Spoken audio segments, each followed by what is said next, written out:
Hello বন্ধুরা, আসসালামু আলাইকুম। কেমন আছেন? আশা করি সকলেই ভালো আছেন। আমি কারি গোলাম হাসনাইন আজিমি। তো আজ আমি ইসলামের ফ্যাক্ট অজালা তথ্য নিয়ে এসেছি। চলুন শুরু করা যাক। উমর ইবনুল খাত্তাব আরবি ৫৮৪ খ্রিস্টাব্দ ৬৪৪ খ্রিস্টাব্দ ছিলেন ইসলামের দ্বিতীয় খলিফা ও প্রধান সাহাবীদের অন্যতম। আবু বকরের মৃত্যুর পর তিনি দ্বিতীয় খলিফা হিসাবে দায়িত্বপ্রাপ্ত হন।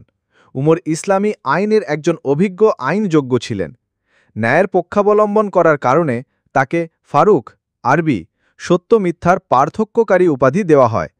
আমিরুল মুমিনিন উপাধিটি প্রথম তার ক্ষেত্রে ব্যবহৃত হয়েছে। ইতিহাসে তাকে প্রথম উমর হিসাবেও উল্লেখ করা হয়। নামের মিল থাকার কারণে পরবর্তীকালের উমাইয়া খলিফা উমর বিন আবদিল আজিজকে দ্বিতীয় উমর হিসাবে সম্বোধন করা হয়। সাহাবীদের মর্যাদার ক্ষেত্রে সুন্নিদের কাছে আবু বকরের পর উমরের অবস্থান। শিয়া সম্প্রদায় উমরের এই অবস্থান স্বীকার করে না। এছাড়াও তিনি ছিলেন ইসলামের নবী মুহাম্মদের শ্বশুর। উমরের মেয়ে হাফসাহ বিনত উমর ছিলেন মুহাম্মদের স্ত্রী। যদি এই রকমই ভিডিও দেখতে চান, আমার চ্যানেলটিকে সাবস্ক্রাইব করবেন এবং লাইক শেয়ার কমেন্ট করে পাশে থাকবেন। Thank you.